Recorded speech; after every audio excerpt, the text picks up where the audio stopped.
好，那么总预算复议没有通过，一定不会通过嘛。哦，那民进党说要下乡去宣讲，连卓荣泰都加入演讲的名单，全面动员下乡宣讲啊。哦，那所以当时为什么柯建铭的立法院呢根本不跟你协商，协什么商呢？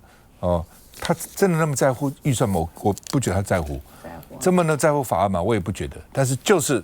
哦，要把它拿出来做这个小美本啊，相骂本。民进党说呢，希望罪大恶极的国民党回头是岸啊，不要在这个删我们的总预算，已经删了啊，复议也不会过啊。那另外呢，柯建铭坚持啊，要2个复议案，一个叫总预算，一个叫财政划分法，说呢各要2天来协商。那国民党说协商，你协商都浪费时间，协商什么？你根本不要真的要协商。国民党说1天就好了，哦，所以呢，国民党在7月院会要提案7号的院会，明天了，11号、12号处理2项，1天处理1项。民众党也支持啊，那所以看来就会过了，哦，那民进党也知道，反正我就闹你就是的了啊，2天最好2个礼拜。那另外呢，这个协商因为破局了，柯建铭说了，你们的背后就是习近平。哦，那国民党跟民进党说，你去做精神鉴定，脑筋有没有坏掉？左也习近平，右也习近平，早也习近平，晚也习近平，看一下。党中央下令定发党部在3月启动下乡宣讲，要以民众有感的总预算为主轴。第一场据了解将在3月16号登场，要为大罢免朝第2阶段增加柴火。主席没有反对啊。主席没有反对，只是党你现在也没有正式下令说全党要投入，所以我们民进党最可以提供的就是在论述方面来协助，同时傅昆萁又不断的添柴火啊，所以这个我看这个罢免的火会越烧越旺。赖系子弟兵的话，意思是主席同意，倒是党中央的态度。我们坚定的捍卫也守护公民团体行使人民的直接民权。杨佩君，我想这个。政治学的教授看到这个吴峥他们的发言，可能在流眼泪哦。就是当行政院的预算被割或被冻结的时候，请问应该说明的对象是立法院立法委员，还是马路上的民众？这么简单的问题可以理性解决，但民进党要诉诸情感，其实讲白就是情绪勒索。那宜翔刚刚说，他觉得罢免战最终会走到政党对决，其实我觉得不是最终，早在起初就已经走向政党对决。早在柯建铭大喊要罢免全部国民党区立委的时候，就已经是政党对决了。赵大哥，这个我觉得在这段时间提醒了很多本来我们的支持者，他们想要怎么样？他想要以静制动，但是赵大哥刚好就提醒了他们，乡人不会为国了，只会便宜到民进党哦。你不想随之起舞，但是不会换来他们的自治，只会更猖狂。所以在这短短这几天，北投这个罢免吴思瑶的联署，在一个周末就达到了3000份。那万华这边快速的追上，我甚至在那一天，这个我们到万华去之后，文山的选民主动跟我讲说还有没有空白的，我还去要那个电子档，他说他想要去找他住在万华的亲朋好友来帮忙啊。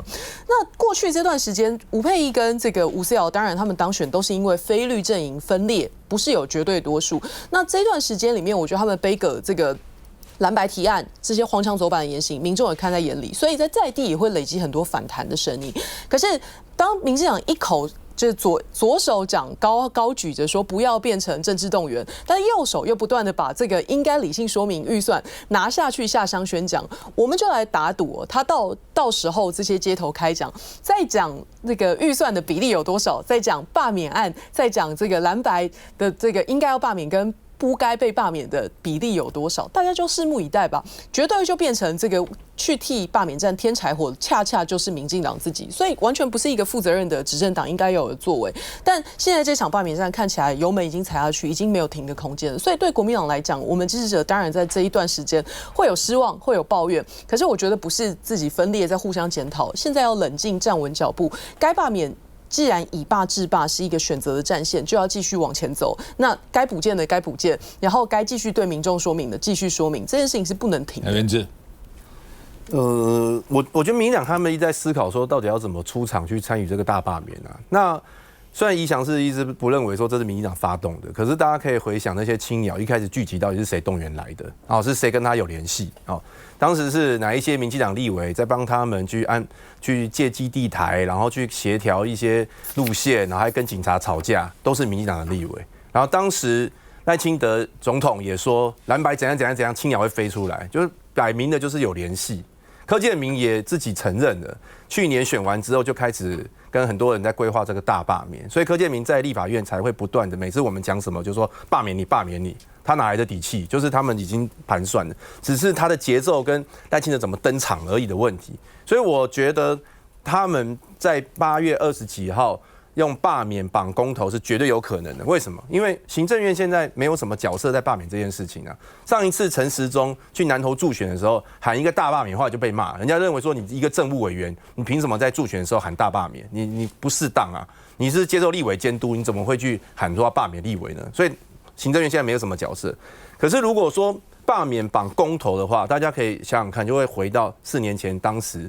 苏贞昌哇拿着撞球杆，然后到处比来比去，然后再讲这个公投事情，然后最后就是蓝白很烂嘛，所以才会需要公投啊，所以就要罢免啊，就是这样子行政资源就可以直接介入了，这就可以他们就可以复制4年前他们动员公投的那一种，把国家资源当作是吹罢免的一个利器嘛，所以这个是觉得他们盘算。那至于说国民党，我觉得昨天也有很多人讲说，那国民党是不是提公投反制反废死什么？反废死昨天我们有讨论，因为这是大家关心的议题。可是这不是操之在我们，因为到底我们的罢免跟公投能不能连在一起，这不是我们决定的，是中选会决定的。所以我们可以准备，但是最后不见得可以是这样，民进党才可以决定。那另外就是我觉得为什么我们一开始的时候补件，就是说缺很多件啊，然后现在其实动能在，大家看得出来嘛。刚刚佩君也有讲哦。我那个霸双五的桌子排出来不够长了，大家人太多了，还跑到那个机车引擎盖上面去连，就是真的很想要参与罢免。可是，一开始大家真的对于罢免的规则不了解，很多人都不了解说罢免是有3阶段，第1阶段、第2阶段跟投票。那所以像我平常我在路上那个跑行程的时候，都会有人跑来跟我讲说，我们都要支持你反罢免，我要去哪里联署反罢免？他们以为说罢免要反联署，这不止一位哦，好几位。然后我跟他说，那你要出来投票啊？他说我为什么要投票？这个我就是不赞成这种投票，我为什么要去投？他说那你要投才能不同意票盖于同意票。他说那我要去哪里投？投票所会不会很远？那我怎么知道什么就要去哪里投？去网站查吗？就是大家你可以跟他回答过程的时候，他不知道那个投罢免到底是怎么一回事。所以这2天因为罢双五的议题被炒热了，所以大家马上就去参加了嘛。所以我觉得随着就是这个议题不断的发酵，话题越来越热，大家都知道罢免怎么回事的时候，其实要罢免民进党那个动能是会出来的。所以因此我相信1阶会过关呐，而且他们的2阶应该也是蛮容易的。那只好。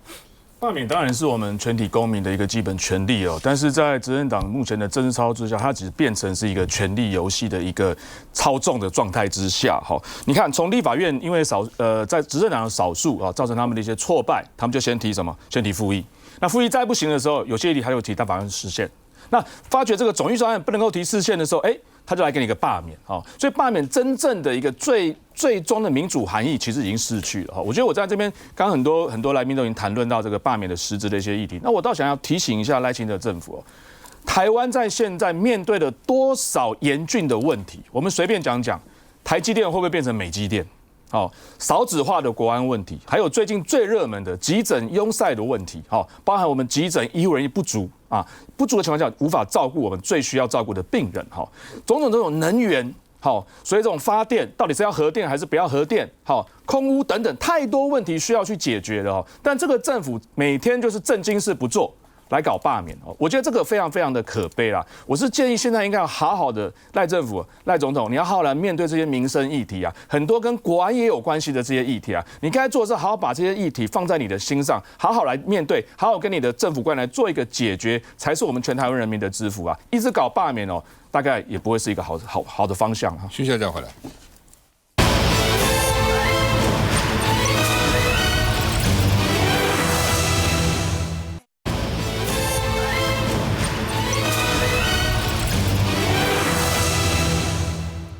民进党最近在内讧了哈，那会内讧都是觉得自己已经稳定天下了没什么问题的时候，我们吵架也没关系不必这个一致对外哈。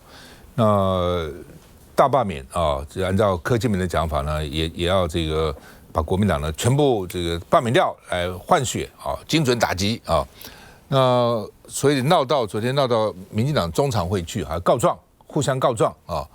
那赖清德就不要再吵了啦，封口止血那柯建铭跟王世坚就说，到底柯建铭就说你们都把中常会的这个开会情况都录音下来，交给媒体去发表。王世坚我坚决没有，绝对没有这个事情赖清德说不要再传递错误讯息那当前的台湾局势非常关键，所以呢，党内人士必须要团结。今天已经充分沟通，误会已经厘清，所以呢，未来不要再重复出现。真的厘清了吗？真的沟通了吗？真的止血了吗？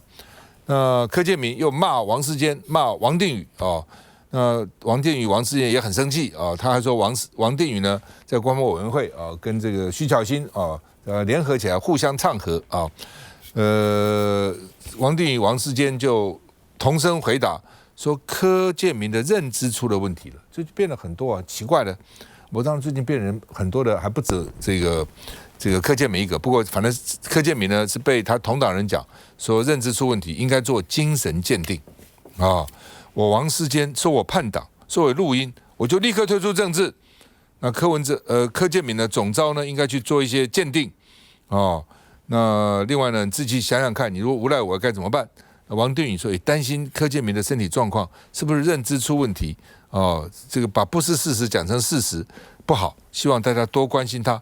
我也觉得他怪怪的那王定宇说呢，这个因为柯建铭批他跟这个国民党委员唱和，王定宇说这是我的另类生日礼物他今天是生日吧那徐巧芯说呢，听到柯建铭说王定宇勾结他删预算，我笑到发出猪的声音怎么笑到大概已经这个声音和都改变了到底怎么回事？我们看一下。我认为总召精神上应该去接受一些鉴定。这是在说自家总召病得不轻吗？民进党立委王世坚彻底开战柯建铭。如果我王世坚叛党，我王世坚录音，那很简单，我立刻退出政治。如果柯总召是诬赖，他胡说八道，柯总召你应该怎么样？你自己想清楚。要柯建铭为自己的爆料负责，因为他上广播指控王世坚在中常会上偷录音。不要在内部搞矛盾，这是我的期待。我对王委员没有期待，他的看法错误，我也想跟他沟通。因为中常会当中竟然有人录音，此事非同小可所以我认为我们党应该组成专案小组，把这个事情查清楚。王世坚气到手上拿一叠证据，要主席赖清德秉公处理。只是名嘴周玉蔻官司又要加一了吗？因为他也在脸书上发文攻击王世坚。这个我一定提告，一定追究到底。我们国家社会不应该有这些渣渣了。王世坚说到做到，下午就跑到警察局报案，要向周玉蔻提告妨害名誉，还晒出报案单。周玉蔻脸书则发文说这是胡乱指控，更批评王世坚的长相。而其实整起事件就是场误会，根本没人在常会上偷录音。主席说什么？没有做的很明确的才是。我所有回答都完毕了，但问都是浪费口舌。误会解开是解开，但柯建铭和王世坚的恩怨恐怕不会就此停止。香龙。我并不同意所谓的罢免呢，是人民的基本的权利。罢免其实只是对于选举制度的一个修补性的工具，罢免不是选举，相反，罢免其实比较像是选举的补选。补选跟罢免一样，都普遍会出现了投票率偏低、代表性不足的问题。所以用罢免的手段呢，想要去当做一种的政治表达，然后呢去诓骗老百姓说呢，这是一个对选举的相反的操作。不是，罢免的发动从来都跟选举不一样。选举如果美其名是选贤与能，罢免呢几乎都不是呢要罢掉不贤与不能，相反的，它都是一种的政治对抗的情绪的发现，本质上面有非常大的不同。但是台湾呢，现在呢对罢免的使用已经到了非常粗糙、非常腐烂的地步。大家都已经在用了情绪，然后呢，把它呢当作是表演政治的一部分，也作为呢解决很高端政治的困局的一个廉价的手段。那你现在看到的是民进党的内部。因为大罢免呢所衍生出来的一些的局域，似乎呢越演越烈，但是这些呢都纯粹是民进党的内部的事务。台湾的政治呢，当今天我在强调，当国际政治、两岸政治的危机感无以复加的时候，我们还需要花时间呢去关心呢民进党内部呢3-5个人之间的狗咬狗、一嘴毛式的这种的政治的口水。台湾人不白痴嘛？台湾人不会觉得自己很无奈嘛？今天呢，这些呢，你用选票、用金钱所养出来的这些的政客，他们在关注的真的是你的生死或者台湾的安危嘛？我都不觉得这些在他们嘴巴里面呢曾经出现过，基本上面都是基本的权力的算计。这个是我觉得台湾的民众在面对接下去蓝绿政局演变的时候，你真的应该认真想清楚的。眼前我们真的是需要去看民进党的内部的，这看起来是笑话，可是你看的时候不会笑中带泪嘛？洪伟好。王世坚说：“这个柯建铭应该去做精神鉴定，怪怪的。你们在立法院观察到底怎么样？柯建铭到底有没有问题啊？”我觉得他很有问题啊，就是你看，我们也是直播嘛，在协商也直播。那当然，有的人会觉得柯建铭他是一个策略上的运用，比如说傅毅他说要协商，可是呢，后来他根本就是在那边百般阻挠，那只是在讲一些有的没有的。那他好像是一种策略。但是呢，我觉得他很多的反应啊，我真的觉得，真的是非常奇怪。那尤其他最近等于说，你比如说你对蓝白，我们常常在协商的时候，他从来就不会去提一些正经事，然后就开始骂啊，开始骂韩国瑜，然后骂傅崐萁，然后骂王宏维，然后因为我们在现场嘛，那接下来就骂黄国昌，然后之后呢，再一轮再重新又骂过来骂过去啊，他不会直视的。你们就在那边听就是。没有，后来所以最后我们都会吵一下，像我昨天也实在受不了了，因为通常我们要尊重主席，因为主席是我们的院长。那院长在开会的时候，比如说我们不愿意去随便的去插话或怎么样，但是他就倚老卖老啊，还是倚老卖老。那我自己本身我大概都会设定，我每次都跟我们旁边的那个总召，我当那个首席的时候，我就会跟书记长讲说，哎，我说因为快要1个小时，我说等到我变成整点不。这个在报时的，我说在1个小时我就会发作了，我的发作我就开始跟他吵。吵，最后主席就要休息，因为大家也要休息一下了。然后差不多像昨天一样，我觉得那时间你再听他下去也没有什么任何意义，因为我们不会签协议了嘛。那个时候呢，我就开始跟他吵一吵，然后主席就会开始宣布散会，这样子我们就可以全部解脱了。所以只好用这种方式来治他。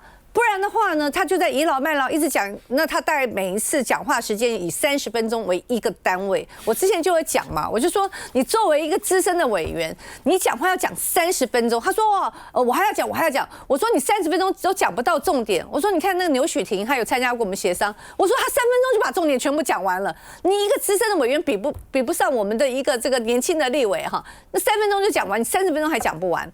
好，那当然现在大家比较集中焦点在。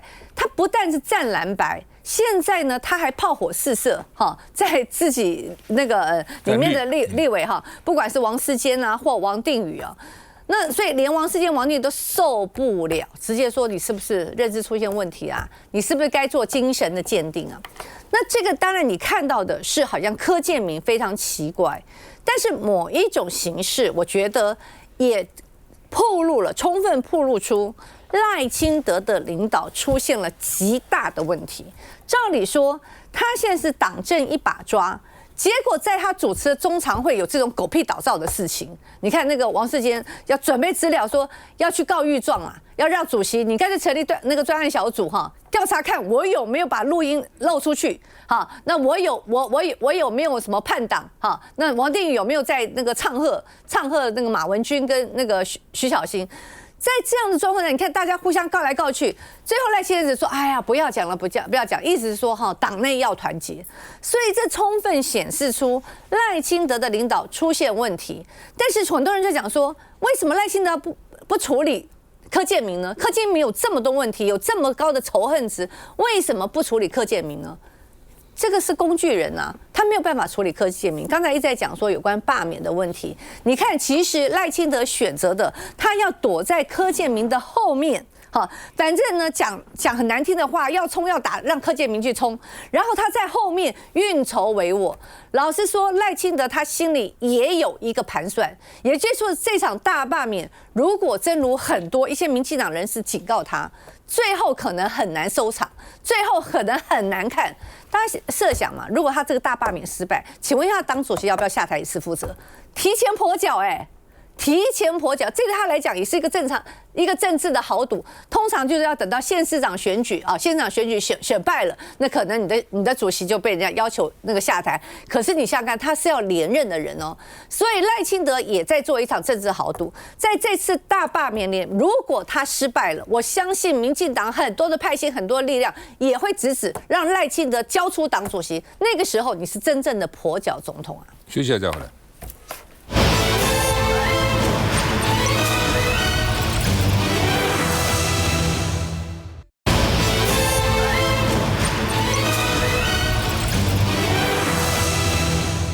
新竹棒球场引大家瞩目，一共花了12亿哈，然后呢，12天呢有12天里面关键的影像不见了啊，从2008年12月26号到109年1月8号，这个时候呢，怎么影像不见了哈？那这个时候呢，回填、土方载运、施工工程，这是非常关键的，但是就没有了哈。那另外呢，最近新竹市政府不是委托人在外野去开发这个就挖土啊，就发掘大量的营建废弃物，还有废保特瓶，看到没有？营建废弃物废保特瓶等等啊。那这是114年今年2月21挖的，这是今年的2月22号挖出来的。那他们就说，哎，这是老的东西，很早以前埋在那边，所以已经60年代就埋在这边。可是新竹政府说这是10年内的商品，那商品的年限或是什么东西可以鉴定出来，可以查出来嘛哈？那所以市政府很气，说他林智坚花9亿5千万盖的不可能的合格球场，原来大概预算就2-3亿，但是因为前瞻预算很多嘛，要5毛给5块啊，所以呢就从2-3亿呢变成12亿啊。那另外呢，这个说要追究统包厂商跟前市政府的疏失那到底呢？你们什么时候启用的？当时一堆大官去这个开幕等等哈。那他们现在希望呢是2026年春天可以开打。花这么多钱的棒球场，新竹那边的这个球迷那样的殷殷期盼那现在起出来的东西，还有建筑废材、工地废物，反正搞了一大堆东西出来那表示就一定有弊端了，而且现在还认为说这个钢筋量不足、结构不安全，看球恐怕还都有危险，都要补强。我们看一下。确实，我们厘清了相关的影带，大概有2段影片是遗失的。那我想最重要的一段是在108年12月26结束的画面，其实可以看到，在这个区块铺了黑色的网布，是平的。但是中间遗失画面之后，在109年1月8号画面回复开始有的时候，这边已经出现一堆废弃的一个土方。为什么我讲它是废弃的土方？因为我们光这么远目视就可以看到，这是大的块石在这个地方。那么我想厂商也有责任去说明这些东西到底怎么来的，因为关键的录影的画面是不见的。梁志豪。其实大家都知道，棒球是我们的国球了，所以其实大家都殷殷期盼，尤其刚刚赵大哥也讲到，新竹那边很多这个高水准的这些球迷们都殷殷期盼能够有一个好的棒球场来看棒球，所以也实在不知道为什么前朝的这个新竹前市长林智坚的这个主政之下，可以盖出这么样的一个棒球场他花的这些经费其实已经是其他棒球场相对来讲是多的经费了，就还发生目前找到的这些状况。我们先来看看，如果在外野的这些场地，在球场的场地上发生了一些，比方说刚挖出来的这些这个废弃物不管是建筑废弃物还是一般的废弃物，或是保特瓶这些东西，其实对球场的这个球员在打球的时候，是不是会造成安全上一些顾虑万一他的球场不够平他的土质不够好，然后发生一些这个弹跳球等等等等的，这些都是我们要去关注的。尤其我们的其实培养一个棒球的一个选手很不容易啦哈。如果在一个不小心的状态让棒球选手受伤，尤其是职棒选手，我觉得也是大家的一个损失哦。那最近又爆出来他连刚劲量都不足啊，这也是令人匪夷所思啊。这不但球员不安全，连球迷朋友进去看都不安全。我觉得这个是非常严重的一个事情哦。大家想象一个画面哦，我们的全家可能在礼拜六这个工作完毕之后，带着小孩子很开心的买的不管啤酒还是可乐啊、爆米花等等来看棒球，结果真的发生了不幸的事件。你不要讲说整个球场倒塌这么夸张，你只要楼梯稍微有一个小裂缝，或者有一个不平的地方，造成小朋友跌伤受伤，这都是我认为至少是一个不可以允许的一个状态发生啊。所以我在这边其实讲很简单，民众有知的权利，尤其是棒球场，是我们这么热爱棒球的一个台湾，不容许有这样发生。那我也在这边讲，我希望检调单位可以拿出办我们柯文哲的这个一样的标准哦，一样也是前市长嘛，我们来看看到底有发生什么事情。如果没有事情，还林智坚清白也没有关系。可是如果真的有事情，我希望标准要一致。原志。刚刚志豪讲说这个他们刚劲量不足啊，那个技师工会的报告是说它的结构都没有达到法规安全程度，就是它是违背法规，那它到底怎么验收的？非常奇怪。然后它这里面还有一个问题，就是它被挖到了大量的营建废弃物嘛，但是本来他们调那个录影带，结果发现那个营建废弃物上面那个覆土出现前一段时间的录影带不见了。那这个不是很奇怪吗？这摆明就人谋不臧嘛，就是说在有人掩护的情况之下，把营建废弃物运进去，然后变成覆土，那就是知法玩法啦。而且这个营建废弃物为什么违法呢？是因为营建废弃物的运送受到了非常严格的规范，就是说今天有一个营建废弃物要去哪里运到哪里去呢？不只是那个从工地出来必须要管制，要有单子，然后你到哪里去放也要有单子啊。这个环保局啊都要去追查它的流向。结果现在是这个东西不知道它是从哪里来的啊，不知道从哪里来的，然后还可以埋在公共设施里面，棒球场里面。这个我觉得听到之后会觉得真的非常荒谬。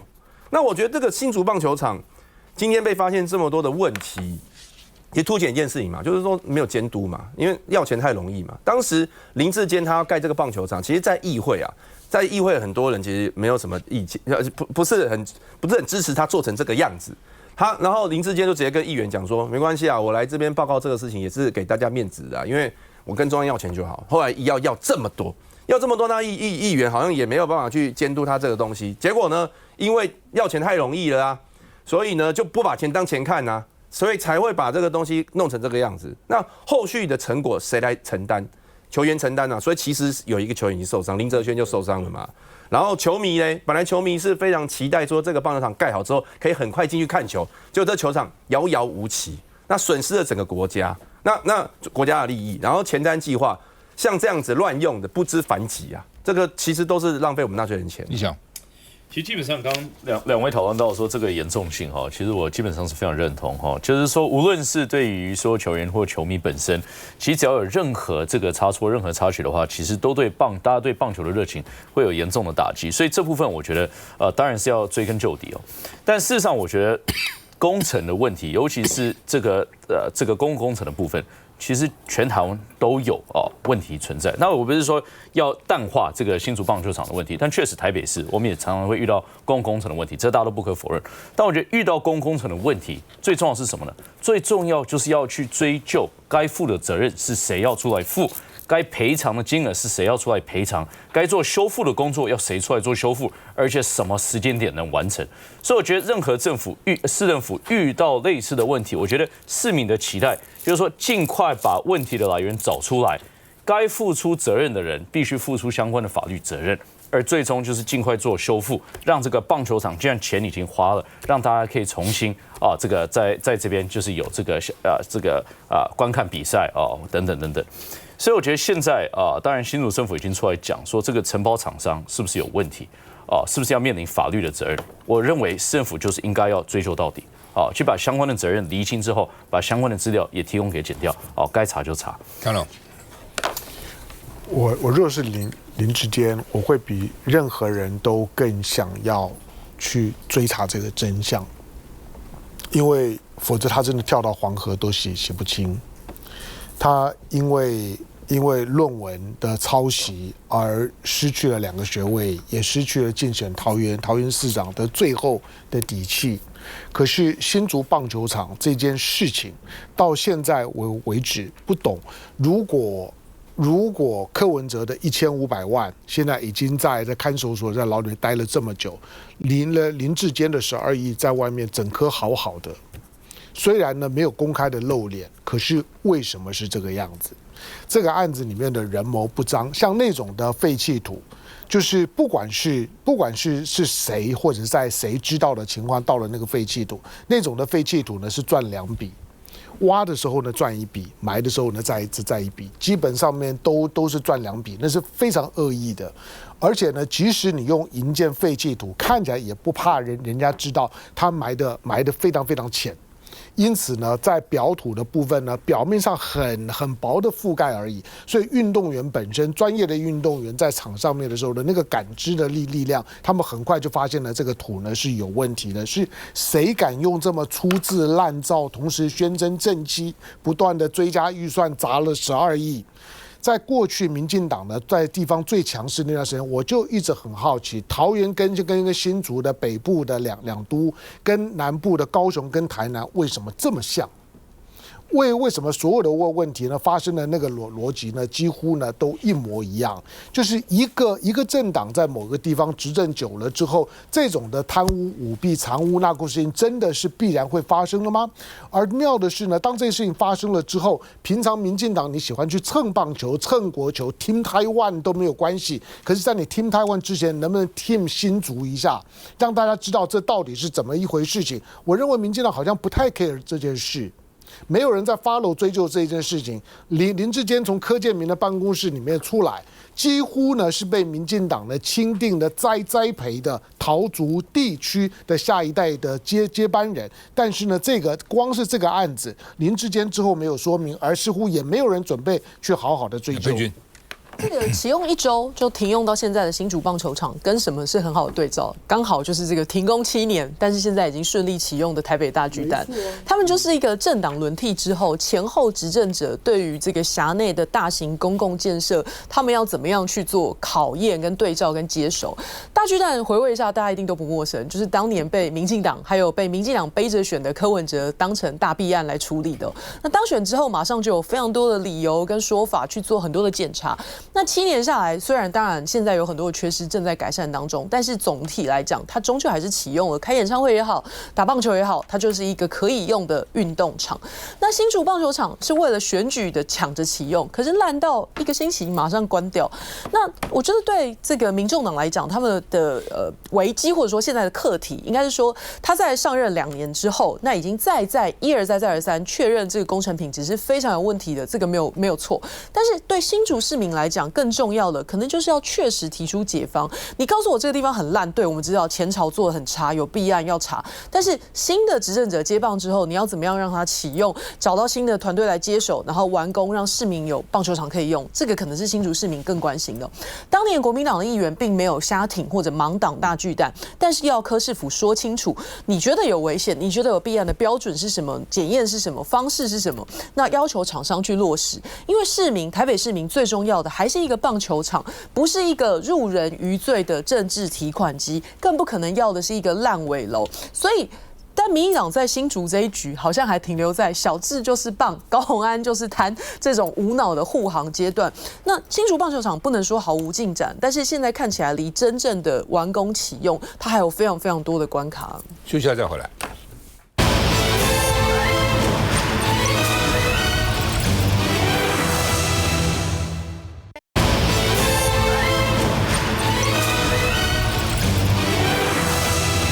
好，那么台积电到美国投资1000亿，加上之前的钱1650亿哈，然后呢，大家最担心的除了晶圆厂以外呢，封装厂也要去，然后呢，这个研发中心也要去，所以会不会变成美积电啊？那当然，民进党委员说不会啊，不会啊，无视啊，光凭这一点我觉得他就该被罢免。他说到德国也没变成德积电啊，到日本没有什么变成日积电呢。到德国、日本，到德国 Dresden， 到日本熊本，这投资一点点，跟现在美国的规模完全不同嘛，怎么会一样呢？赖清德魏哲家他今天下午5点开的记者会然后呢，这个赖清德先讲的话啊，然后呢，接着是魏哲家讲，我们看魏哲家讲什么。承诺了1000亿美金的投资，我就对这个问题，我来跟各位来分享一下我们的想法，台积电的想法。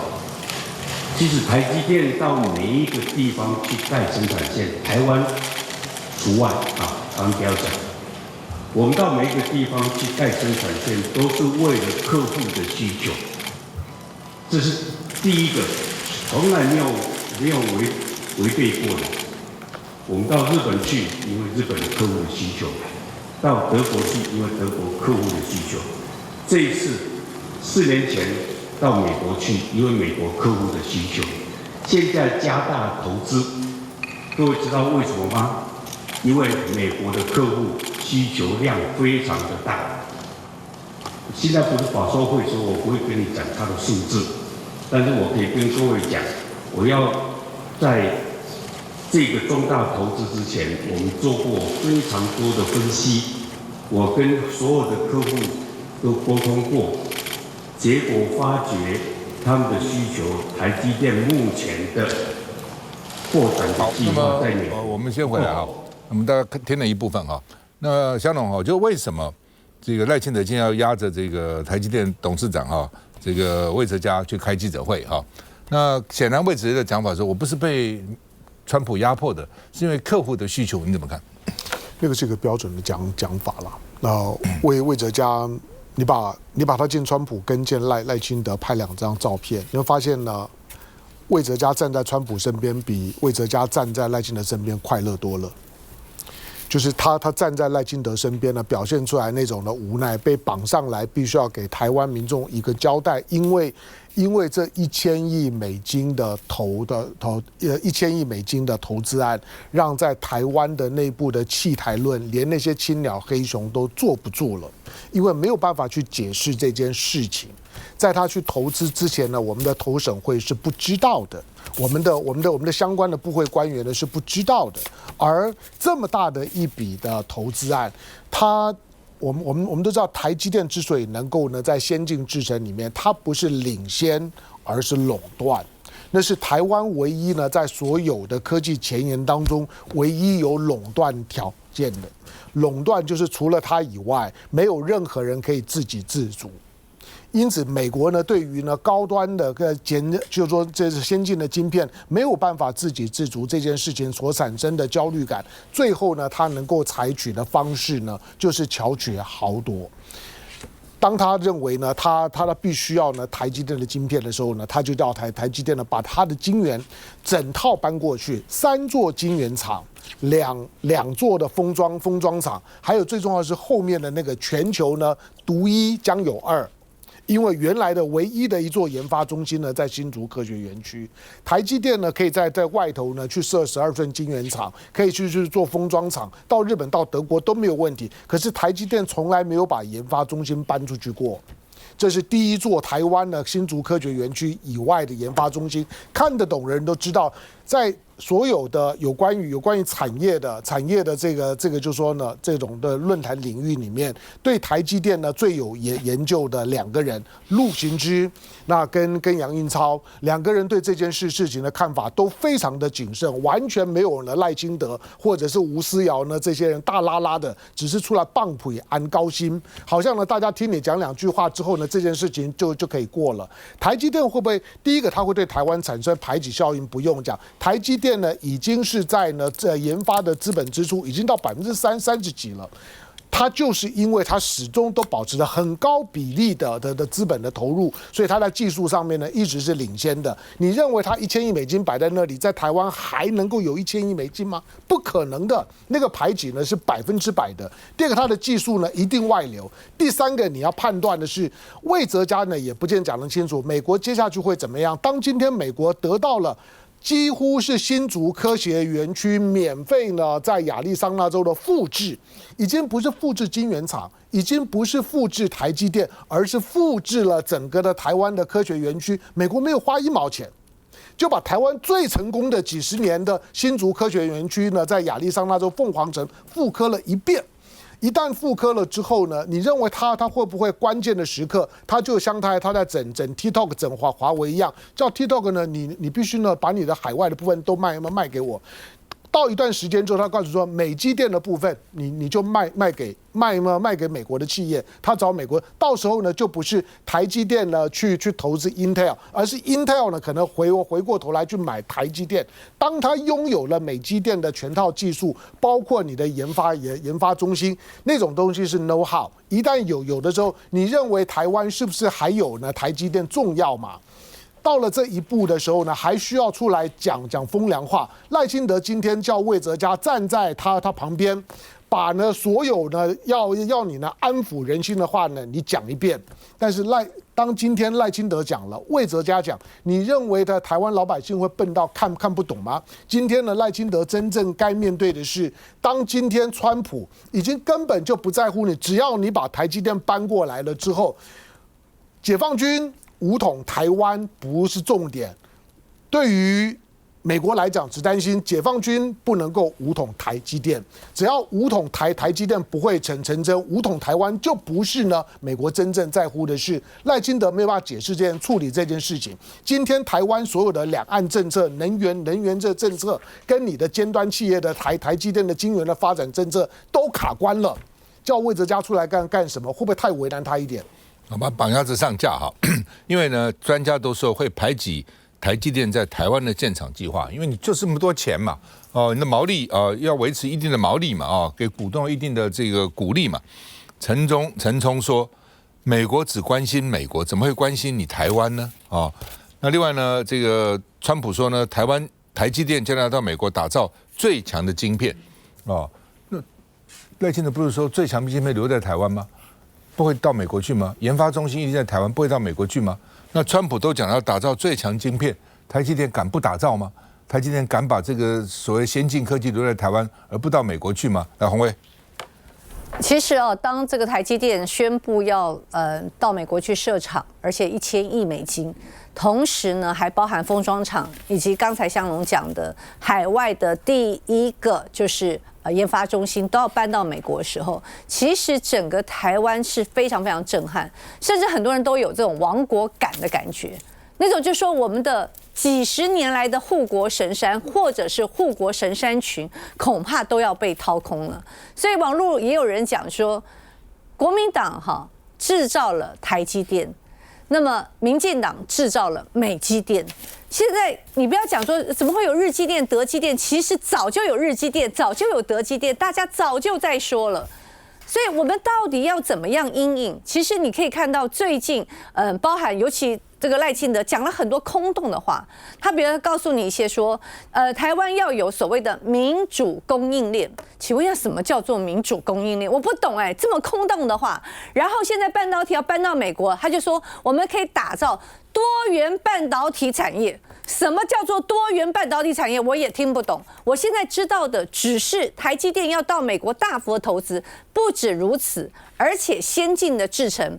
本来呢，我们到这个亚利桑那州是3奈米，后来呢，就是美国要一直在要求要提高它的那个它的技术，还变成2奈米，而现在几乎可以确定1.6奈米也会到美国去。结果呢，我们的经济部长告诉大家说，放心。明年我们的1.6奈米、2奈米绝对不会在美国。明年不是笑死人吗？大家都知道你的设厂明年就跑出来了，明年就会投产了。就说你今天要把老百姓当3岁小孩子耍，也不是这样耍法。所以我想现在有很多，我刚才还瞄到一个新闻，就是连郭智辉，就是我们经济部长的 EMBA 老师都说你下台吧，怎么会有这样的经济部长？在上个礼拜我在总咨询的时候，我就问郭智辉，我说奇怪了，你去年不是去美国吗？去美国考察？他说对，有。我说你今年去了吗？今年没有去。你看，在今年川普上台之后，他派了一个次长级的姜文若去了这个美国，叫做什么呢？情收没有谈判。这么重大的一个投资没有谈判，好吧？我把魏哲家的讲话大致，因为我们只还2分钟了我把魏哲家讲话大致讲。第一个是为了客户需求了，那以前也是美国客户啊，不到美国去的时候，台积电就不给美国客户满足美国客户需求吗？另外呢，他说这个要考虑当地的政府的帮忙。另外呢，就是台积电最强生产线生产有继续研发。他接着讲，这个很重要，美国人才也很好，生产以后要靠美国自己的研发，他在美国的研发继续往前，不需要靠台湾。所以我一直讲说，本来台积电现在高等人才很多都是留美的，然后在美国做一段时间到台积电去的，他现在就地取材在美国就好了。所以你说那个高级技术这个会一直留在台湾吗？我真的很怀疑。来，元之。对，所以我们的人才会流失嘛。第二个就是本来台积电，这经济部讲了，说未来台积电1年设一个厂啊，就是说未来4年1年设一个厂。那现在大家知道是在高雄有厂嘛，在嘉义有厂嘛。那现在当然高雄市政府或者是嘉义都要讲说没有受到影响，但问题是没有曝光的呢。所以不要再骗大家说不会受到影响，还有国家安全的问题。一个台积电前研发处长说，当产能移到美国20%的时候，一旦发生战争，美国会得利啊，这个是他讲的哎。所以我们以前强调的细盾还有吗？以后台湾的生产只剩下75%到80%，也许还会越来越少嘞。叶军没有说一些什么阵营团结共好、普世价值，台美可能一致，但是国家利益是绝对不可能完全重叠的。在商言商，台积电有他自己的选择，但是我觉得最可笑的就是最近会有一些台派一直在说台积电到美国去是好棒啊，你这些反对的人都是中共同路人啊，短视近利啊，真的不必了。我觉得